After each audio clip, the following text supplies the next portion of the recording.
Kalau saya tak ikhlas tutup aurat. Kalau saya tak ikhlas, buat apa saya buat? Jangan paksa saya solat. Kalau saya tak ikhlas, buat apa? Jangan sedekah. Kalau tak ikhlas, buat apa? Allahu Akbar. A'udzu billahi minasyaitonir rajim.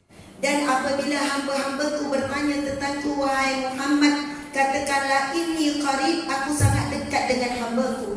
Inni qarib, sesungguhnya aku sangat dekat. Bahkan dalam firman Allah, dalam hadis kursi firman Allah, sesungguhnya aku lebih dekat dengan hambaku, lebih dekat daripada urat marahnya. Urat marah, urat leher ni yang utama, yang kita paling risau. Kalau tangan terputus, urat nadi dekat tangan ni terputus, boleh lagi selamat, boleh hidup lagi. Tapi kalau urat leher ni terputus, memang tak ada harapan nak hidup. Sebab di sini adalah nadi utama. Akan keluar darah tanpa henti yang tidak boleh dihentikan lagi. Sebab itu kita dengan nyawa sangat rapat. Kalau nyawa ditarik, tak ada apa-apa lagi kudrat. Tetapi Allah sebut, sesungguhnya aku dengan hambaku lebih rapat daripada urat marahnya, urat leher. Tetapi bila kita susah, kita tak nampak Allah, kita cari manusia dulu. Bila kita bahagia, kita berpuji manusia dulu. Kadang kita puji diri sendiri bila kita berjaya. Bila idea kita bernas, bila usaha kita berhasil, kita tak nampak Allah. Allahu Akbar. Jadi apabila kita susah dalam desa gelisah sempit, Allah kata, inni qarib, aku sangat dekat. Kemudian Allah menyambung, apabila dia meminta, falyastajibu li, maka memintalah kepadaku. Wa iza sa'alaka ibadi anni fa inni qarib ujibu da'wata da'i iza da'an.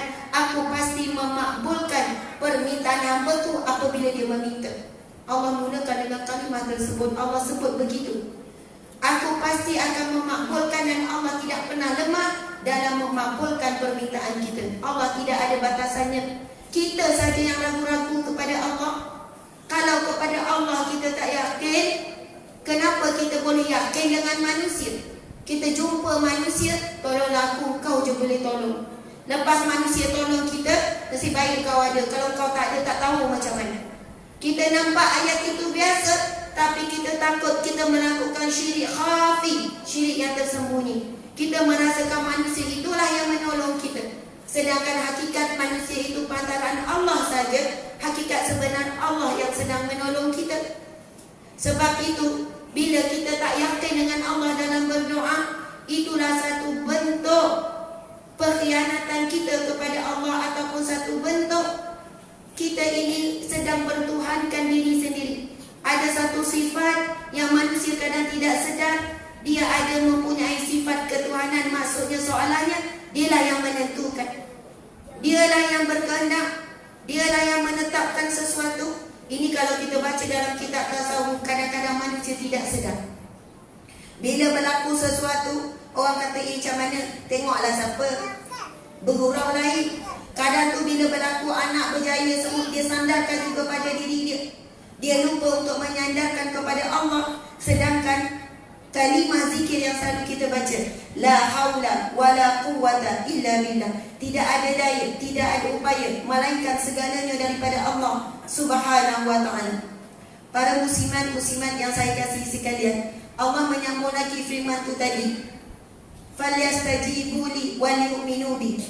Syarat bagi doa kita pasti dimakbulkan. Allah kata, mintalah, berdoalah kepadaku, pasti aku makbulkan. Tapi ada dua syarat yang mengikutinya. Falyastajibu li wal yu'minu bi.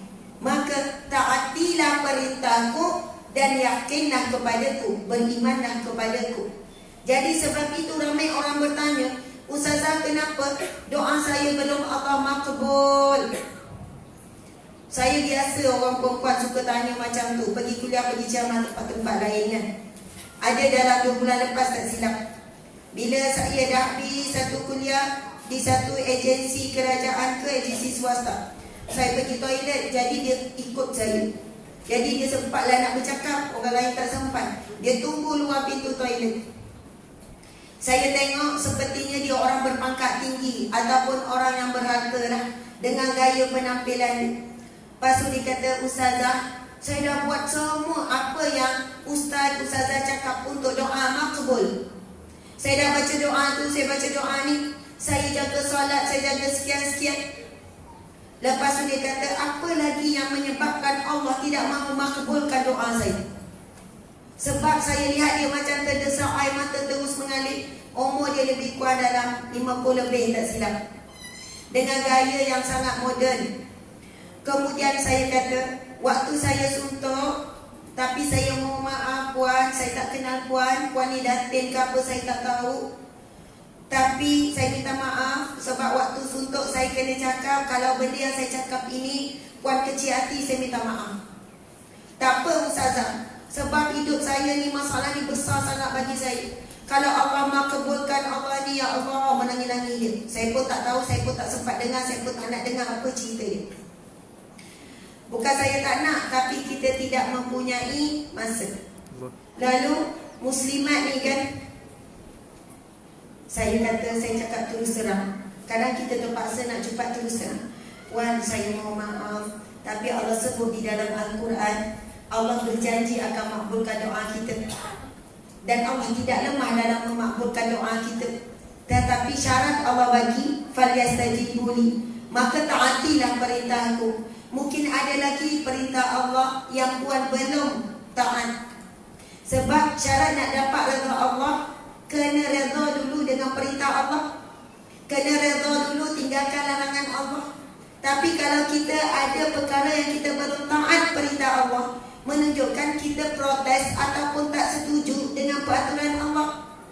Kalau pekerja pun dia lawan majikan dia, pekerja tu akan dibuang kerja.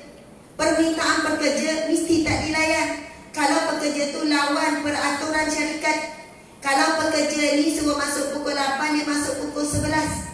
Tetapi kita dengan majikan kita takkan buat begitu walaupun tak ikhlas. Sebab kita nak cukup bulan dapat gaji. Bila kerja di pejabat, bila dengan majikan, kita tak letak ikhlas nombor 1. Kalau ikut ikhlas, bos saya ikhlas masuk kerja pukul 11. Bos pun akan jawab, saya pun ikhlas pecat awak kerja. Tapi bila dengan Allah, manusia hari ini guna perkataan ikhlas. Jangan paksa. Kalau saya tak ikhlas tutup aurat, kalau saya tak ikhlas buat apa saya buat. Jangan paksa saya solat. Kalau saya tak ikhlas buat apa? Jangan sedekah. Kalau tak ikhlas buat apa? Allahu Akbar. Apabila dia melibatkan pahala dosa, melibatkan kewajipan, maka keikhlasan jadi memang keutamaan. Tapi wajib buat dulu sehinggalah ikhlas. Tak boleh tunggu ikhlas baru buat. Kalau tunggu ikhlas baru buat, itu mainan syaitan, itu tipu daya syaitan. Nescaya syaitan sentiasa memberikan ujian kepada hatinya sehingga dia tidak pernah dalam hidupnya. Akhirnya dia tidak buat. Allahu Akbar, subhanallah. Jadi masa tu saya berterus terang je. Saya kata, puan minta maaf, pada zahir pandangan saya, puan belum tutup aurat dengan baik. Dia pakai tudung kecil, nampak dada. Dia belum pakai stokin. Dia pakai baju yang agak kecil, bergaya. Tapi orangnya kuat salat, kuat zikir, kuat baca Quran. Saya kata, puan, buat yang asas dulu. Dia kata, ustazah, saya terasa apa ustazah cakap. Sebab selama ni saya nafikan. Soalannya cukuplah kalau dengan zikir, dengan salat, Allah kan maha baik. Betul, Allah sangat baik. Tapi tidak bolehkah kita jadi hamba Allah yang baik dengan membalas kebaikan Allah, dengan mentaati perintahnya. Dan perintah Allah itu bukan saja-saja. Kalau kerja dengan sebuah syarikat ada peraturan, hasil daripada kita ikut peraturan tersebut kita dapat gaji hujung bulan. Tapi Allah, hasil kita ikut peraturan Allah, maka kita dapat apa? Pahala.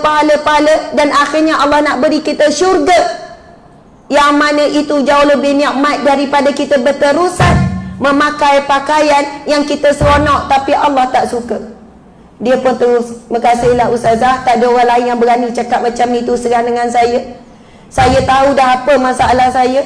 Mungkin asbab itu Allah nak suruh saya berubah betul-betul. Kalaulah Allah dah makbulkan hajat saya tu, mungkin saya tak akan kuat untuk berubah. Subhanallah, puan dah faham. Lepas tu peluk-peluk, nangis-nangis, kita pun berpisah. Mudah-mudahan dia ada kekuatan untuk melakukan perubahan menjadi wanita yang lebih solehah. Begitu juga kita semua ibu-ibu sekalian. Amin ya rabbal alamin. Alhamdulillah.